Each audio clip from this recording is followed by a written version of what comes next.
बिस्मिल्लाहिर्रहमानिर्रहीम। आज हम 10th क्लास की फिजिक्स का चैप्टर नंबर 2 का टॉपिक करेंगे कैरेक्टरिस्टिक्स ऑफ साउंड।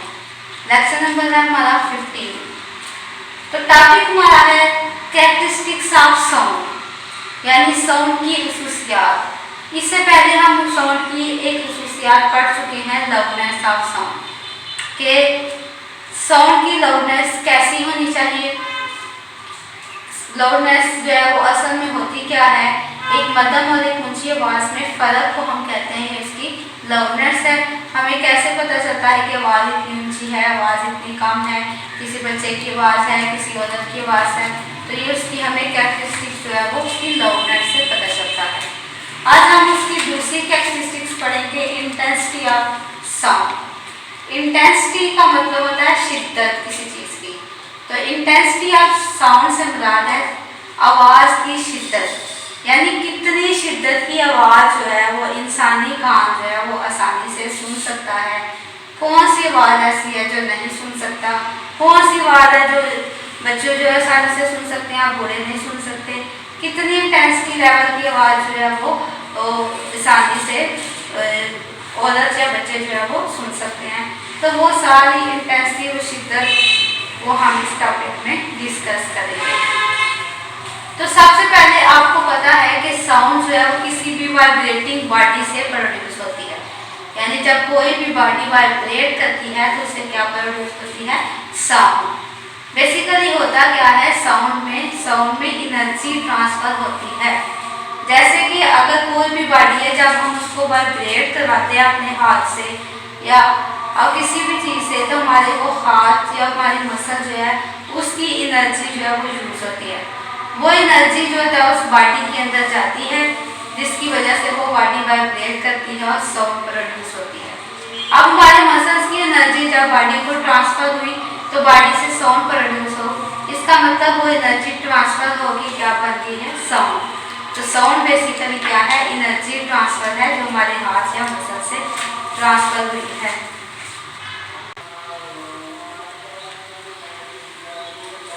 तो साउंड बेसिकली क्या है, एनर्जी ट्रांसफर। एनर्जी जो है वो ट्रांसफर होती है एक बॉडी से दूसरी बॉडी में। तो साउंड में होता क्या है कि जब हम किसी भी बॉडी को वाइब्रेट करवाते हैं तो हमारे हाथ से हमारे मसल से जो एनर्जी होती है वो जब ट्रांसफर होती है बॉडी में तो उससे साउंड प्रोड्यूस होती है। तो वो एनर्जी किस में चेंज हो जाती है, साउंड में। तो हम साउंड को कह सकते हैं साउंड जो है वो एनर्जी ट्रांसफर है। अब देखिए साउंड इंटेंसिटी ऑफ साउंड से क्या मुराद है कि किसी भी एरिया के अंदर से पर यूनिट टाइम में कितनी एनर्जी ट्रांसफर हो रही है उसको उसकी इंटेंसिटी कहा जाता है।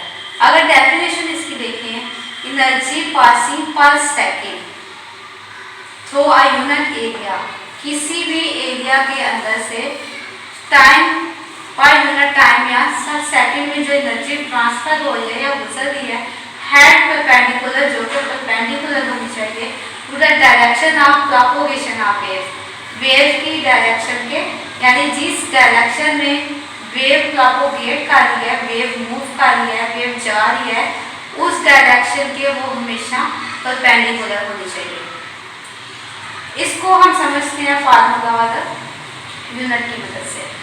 यानी फर्स्ट कर लें हमारे पास इंटेंसिटी लेवल, हम कह रहे हैं कि energy per unit area and perpendicular, यानी कितना एनर्जी ट्रांसफर हुई है किसी एरिया के अंदर कितने टाइम में। यानी आप ये कह सकते हैं कि जो एनर्जी किसी भी एरिया में पर यूनिट टाइम में ट्रांसफर हुई है उसको उसकी इंटेंसिटी कहा जाता है। अब इंटेंसिटी में एनर्जी को ई से जाहिर करेंगे, इंटेंसिटी को आई से, टाइम को टी से, एरिया को ए से। अब हम जानते हैं कि E और T जो है वो पावर के इक्वल होता है, इसकी जगह पावर लिखेंगे ओवर एरिया। अब हम अगर इसकी यूनिट देखना चाहें तो हमें पता है कि पावर का यूनिट होता है वाट और एरिया का यूनिट होता है मीटर स्क्वायर। अब वाट उसी तरह मीटर स्क्वायर ऊपर जाएगा, ऊपर जाके माइनस हो जाएगा, तो इसी तरह वाट पर मीटर स्क्वायर। तो वाट पर मीटर स्क्वायर, टाइम क्या है सेकेंड और एरिया पर मीटर स्क्वायर, यानी 1 मीटर स्क्वायर एरिया में से 1 सेकंड में कितनी एनर्जी ट्रांसफर हो रही है उसको इसके इंटेंसिटी कहा जा सकता है।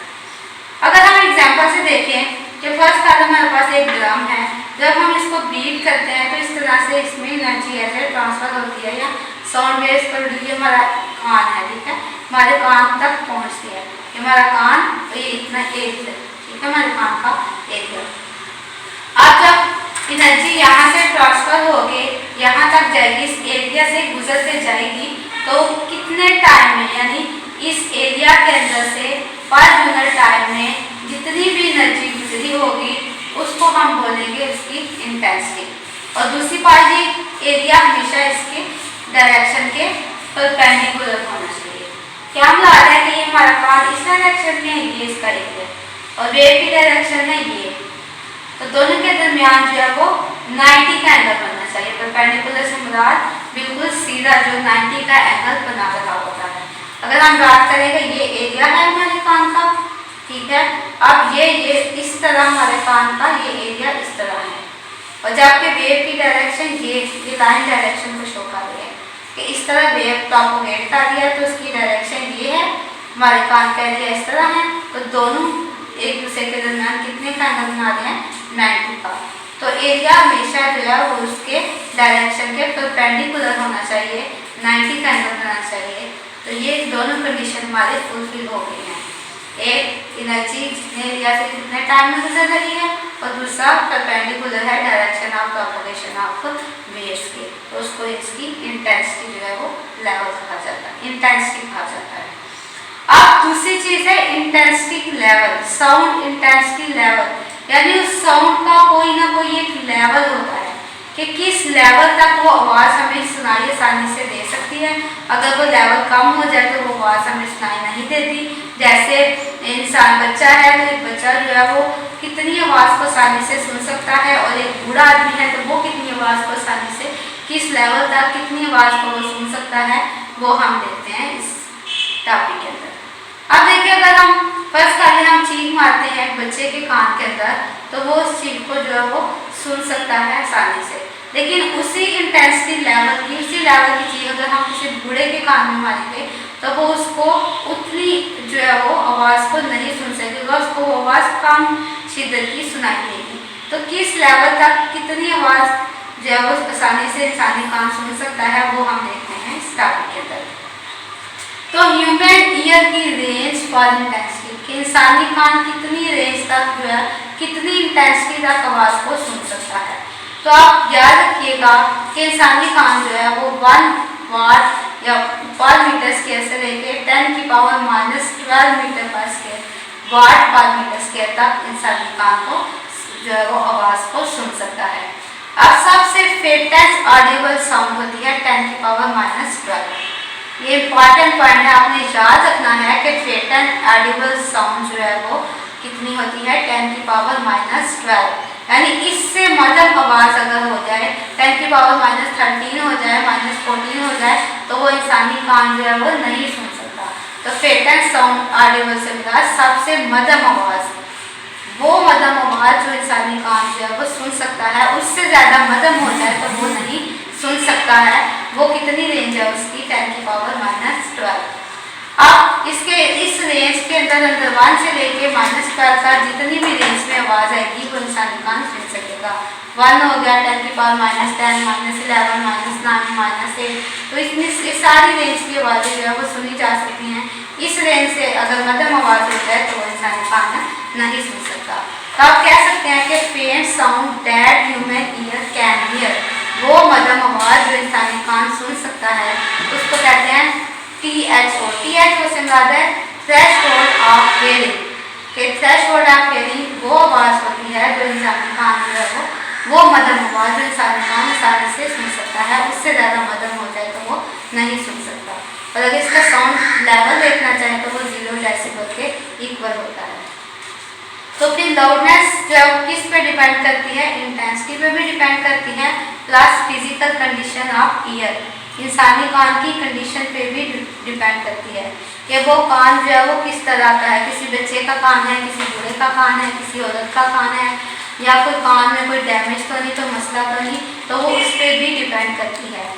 सिर्फ इंटेंसिटी पे डिपेंड नहीं करती। इंटेंसिटी के साथ साथ कान की कंडीशन भी सही होनी चाहिए। अगर वो कान की कंडीशन सही है तो ये आवाज़ जो है वो उनको आसानी से, आवाज़ का ऐसा होता है कि 10⁻⁻12 जो है वो आसानी से आवाज़ मध्यम जो है वो सुन सकते हैं, लेकिन इससे ज़्यादा रेंज हो जाए तो वो बच्चा तो सुन सकता है, बूढ़ा नहीं सुन सकता, क्योंकि उसकी कंडीशन कान की ठीक नहीं है, उसका कान में कुछ डैमेज है, कोई मसला है। तो इसके लिए इंटेंसिटी जो है फिजिकल कंडीशन पे भी डिपेंड करती है कान की। अब जो है फिजिस्ट जो है उन्होंने इंटेंसिटी को मेजर करने के लिए एक स्केल यूज़ किया है जिसको लॉगरिथम स्केल कहा जाता है। ये 10 की पावर ये बेस करता है 10 की पावर पे, यानी इसमें हम जो भी इंटेंसिटी कैलकुलेट करते हैं हमेशा उसको 10 की पावर में ही कैलकुलेट करते हैं। लॉगरिथम स्केल ऐसा स्केल है जिसमें हम इंटेंसिटी को मेजर करते हैं और 10 की पावर में मेजर करते हैं। अब हम निकालेंगे इंटेंसिटी लेवल या साउंड लेवल भी कहा जा सकता है कि वो कैसे हम कैलकुलेट कर सकते हैं किसी भी आवाज़ का। तो उसके लिए ये साइंटिस्ट ने हमें बता दिया है पहले से ही, एक्सपेरिमेंट से बल्कि ये प्रूफ हो चुका है कि एल जो है वो डायरेक्टली प्रोपोर्शनल है लॉग ऑफ आई से। ठीक है, एक्सपेरिमेंट से ये बात साबित हो गई कि एल जो है वो एल क्या है, unknown sound, unknown loudness of sound, यानी वो आवाज़ वो साउंड जो हमें नहीं पता कि कितनी आवाज़ की लाउडनेस है, और आई से मुराद इंटेंसिटी ऑफ साउंड है किसी भी अननोन आवाज़ की। तो दोनों एक दूसरे के, अब लॉग एल डायरेक्टली प्रोपोर्शनल है आई के, यानी जितनी ज़्यादा लाउडनेस होगी उतनी ज़्यादा इंटेंसिटी की आवाज़ हमें सुनाई देगी। लॉग साथ क्यों आया है, लॉग हमें एक्सपेरिमेंट से पहले से ही साइंटिस्ट ने हमें ये बता दिया कि इसको कैलकुलेट करने के लिए लॉग हम साथ में ज़रूर यूज़ करेंगे, क्योंकि इसको हम लॉगरिथम स्केल की मदद से कैलकुलेट करते हैं, इसलिए इसके साथ लॉग ज़रूर आएगा। अब जे एल जो है loudness directly proportional log of intensity. अब दूसरी बात हमारे पास है L not directly proportional log of I not. L not faint sound की लाउडनेस, यानी मध्यम आवाज़ जो कि इंसानी कान सुन सकता है उसकी लाउडनेस को एल नॉट से जाहिर करेंगे और उसी की इंटेंसिटी को एल नॉट से। L not directly proportional log of I not. यहाँ से अब हमने क्या करना है कि दोनों को कंपेयर करना है, दोनों को माइनस करना है, दोनों का डिफरेंस लेना है और इसकी साउंड लेवल या इंटेंसिटी लेवल को कैलकुलेट करना है। तो L directly proportional log of I और L not directly proportional log of I not. L, अब जब प्रोपोर्शनैलिटी का जब भी साइन खत्म करते हैं तो हम क्या करते हैं, इक्वल और के का यूज़ करते हैं, कोई भी कांस्टेंट लगाते हैं, यहाँ पे के कांस्टेंट यूज़ करेंगे। तो प्रोपोर्शनैलिटी साइन खत्म किया, इक्वल और के लगाया, लॉग इसी तरह आई इसी तरह, यहाँ पे भी के, यहाँ के जो है वो कांस्टेंट ऑफ प्रोपोर्शनैलिटी है, ये सबके लिए सेम होता है, यहाँ पे के नॉट नहीं लगेगा, के ही यूज़ करेंगे, लॉग इसी तरह आई लॉग इसी तरह। दोनों का अब हमें डिफरेंस लेना है, यानी एल और एल नॉट दोनों का डिफरेंस करेंगे calculate. L minus L not, तो एल किसके इक्वल है, के लॉग आई, और माइनस उसी तरह, और एल नॉट किसके इक्वल है, के लॉग आई नॉट।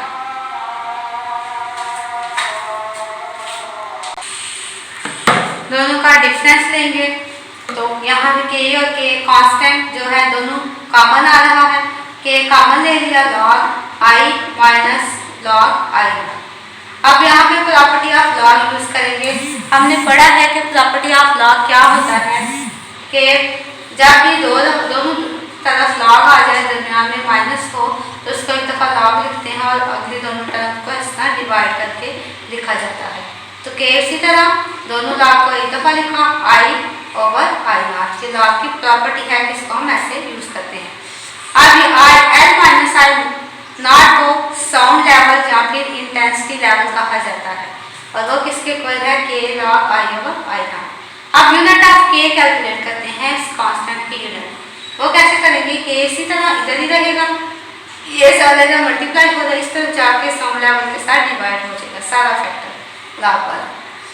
अब साउंड लेवल का हम स्टार्टिंग में भी हमने पढ़ा था कि इसका यूनिट जो है वो बेल होता है। बेल साउंड लेवल का यूनिट है, क्योंकि इसको अलेक्जेंडर ग्राहम बेल ने किया था, उसी के नाम से फिर इसका यूनिट बेल रखा गया था। और ये आई ओवर आई नॉट इसी तरह। अब आपने याद रखना है कि जो आई है इंटेंसिटी वो 10 आई नॉट के इक्वल होता है। ये बेल उसी तरह, लाभ उसी तरह, और आई की जगह हम 10 आई नॉट लिखेंगे। आई नॉट से कैंसिल, सिर्फ 10 और लाभ बचेगा। बेल, लाभ और 10। अब 10 लाभ की वैल्यू जो है वो 1 की इक्वल होती है। बेल 1 से डिवाइड होगा तो बेल ही आएगा, तो के का यूनिट जो है वो बेल। बेल जो है ये एक लार्ज यूनिट है, बड़ा यूनिट है। एक छोटा यूनिट भी हम यूज कर सकते हैं जिसको डेसिबल कहा जाता है, और डेसिबल को डी और बी से शो किया जाता है, डी स्मॉल और बी कैपिटल, डेसिबल। तो साउंड लेवल के लिए आपने डेसिबल यूनिट भी यूज कर सकते हैं, ये इसका एक स्मॉलर यूनिट है। अब साउंड लेवल उसी तरह के लाभ आई ओवर आई नॉट और बेल, इसको बेल के साथ कैलकुलेट करेंगे। अब के अगर डेसिबल आपने याद रखना है कि एक बेल में 10 डेसिबल होते हैं। एक बेल में कितने डेसिबल होते हैं? 10।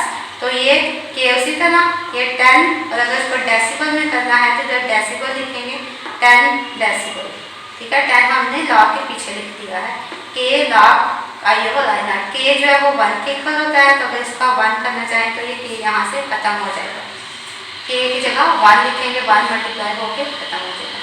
इंटेंसिटी आप किसी भी चीज़ की हम इंटेंसिटी या साउंड की हम जो है वो कैलकुलेट कर सकते हैं। साउंड लेवल हम उसका या इंटेंसिटी लेवल इस फार्मूले की मदद से हम कैलकुलेट कर सकते हैं, अगर हमें उसकी इंटेंसिटी के बारे में पता हो।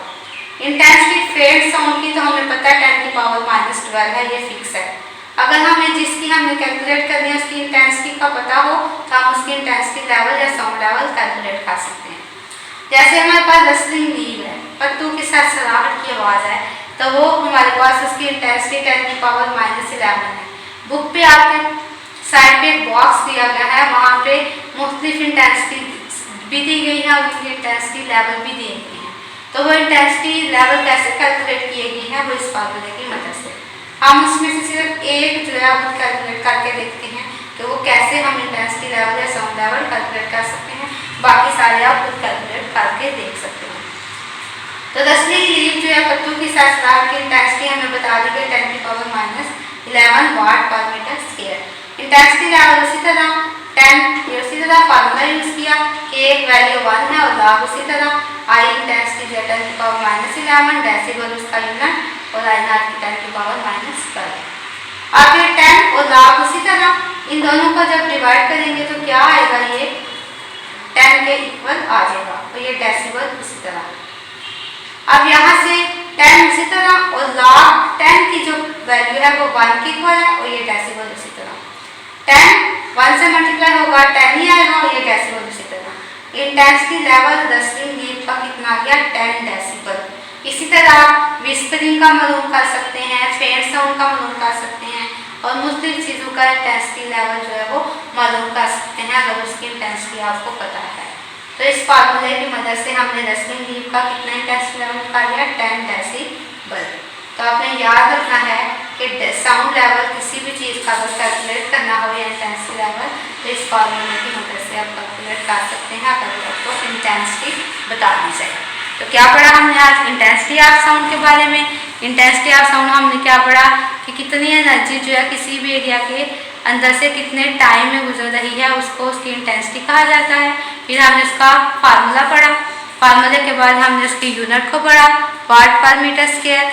उसके बाद इंटेंसिटी लेवल के बारे में पढ़ा कि कितनी लेवल के साउंड इंसानी कान सबसे मध्यम आवाज़ को सुन सकता है, और उसके बाद हमने उसकी साउंड लेवल के बारे में पढ़ा, उसका फार्मूला कैलकुलेट किया कि उसको कैसे कैलकुलेट किया जा सकता है, किसी भी आवाज़ का साउंड लेवल कैसे कैलकुलेट कर सकते हैं। फिर उसकी यूनिट हमने कैलकुलेट की और यूनिट के बाद हमने रसलिंग लीव जो है वो एक जो है साउंड की इंटेंसिटी को लेके उसका इंटेंसिटी लेवल निकाल दिया। थैंक यू, अल्लाह हाफिज़।